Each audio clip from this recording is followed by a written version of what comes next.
নমস্কাৰ, মই কেৰিয়াৰ গুৰু দেৱজিৎ ভূঞাই মোৰ ইউটিউব চেনেললৈ সকলোকে আদৰণি জনাইছোঁ আৰু সৰস্বতী পূজাৰ প্ৰীতি আৰু শুভেচ্ছা জনাইছোঁ।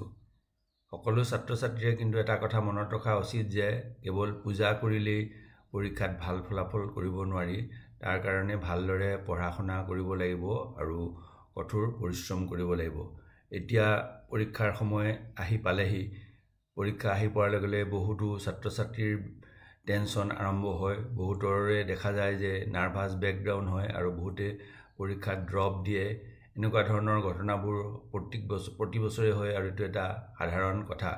কিন্তু এইসমূহৰ পৰা কেনেদৰে পৰিত্ৰাণ পাই ভালদৰে পৰীক্ষাত অৱতীৰ্ণ হৈ ভাল ফলাফল পাব পাৰি, সেই সময়ে কেইটামান কথা মই চমুকৈ ক'বলৈ ওলাইছোঁ।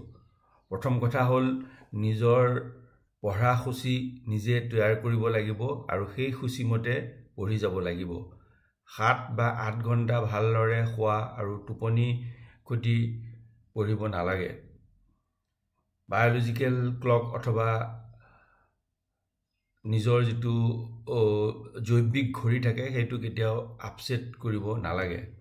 দ্বিতীয় কথা হ'ল কেতিয়াও ভাবিব নালাগে যে টোপনি ক্ষতি কৰি পঢ়ি মই বহুত ভাল ফলাফল পাব পাৰিম। টোপনি ক্ষতিয়ে বৰঞ্চ তোমাৰ কাৰ্যদক্ষতাহে কম কৰিব, পঢ়া কথা কম মনত ৰ'ব আৰু এদিনৰ টোপনি ক্ষতি পূৰ হ'বৰ কাৰণে বহু সময় লাগি যাব। তৃতীয় কথা হ'ল তোমাৰ শৰীৰ আনৰ লগত একে নহয়, গতিকে আনৰ লগত প্ৰতিযোগিতা কৰিবলৈ গৈ টোপনি কম নকৰিবা। স্বাস্থ্যই পৰম ধন, এই কথা মনত ৰাখিব লাগিব। পৰীক্ষাৰ সময়ত বেমাৰ হ'লে বা পৰীক্ষাৰ সময়ত নাৰ্ভাছ ব্ৰেকডাউন হ'লে এটা বছৰ অথলে যোৱাৰ লগতে সকলো পৰিশ্ৰমো অথলে যাব। চতুৰ্থ কথা হ'ল যে ৰেড বুল বা আন ষ্টিমুলেণ্ট ব্যৱহাৰ কৰিব নালাগে, বৰঞ্চ ব্ৰাহ্মী শাক বা ব্ৰাহ্মী ৰসায়ন খাব লাগে।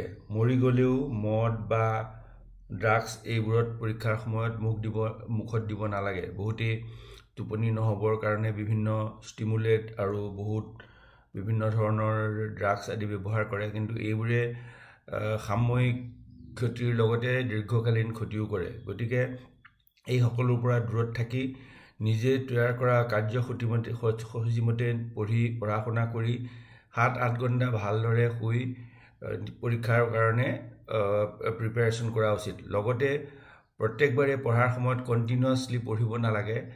1 ঘণ্টা বা আধা ঘণ্টা পঢ়াৰ পিছত আকৌ 5-10 মিনিট গেপ দিব লাগে। তাৰপিছত মনটো ফ্ৰেছ কৰি আকৌ পঢ়িব লাগে। মাজে সময়ে 2-এটা গান শুনিব লাগে বা মাজে সময়ে নিজৰ বন্ধুৰ লগত 5 মিনিট কথা পাতিব লাগে যাতে মনটো ফ্ৰেছ হৈ যায়। গতিকে এই সকলোখিনি কাৰ্যসূচী যদি নিয়মিতভাৱে চলি থাকে তেতিয়াহ'লে পৰীক্ষাৰ সময়ত নাৰ্ভাছ হোৱাৰ বা পৰীক্ষাৰ ফলাফল বেয়া হোৱাৰ কোনো কাৰণ থাকিব নোৱাৰে। ধন্যবাদ।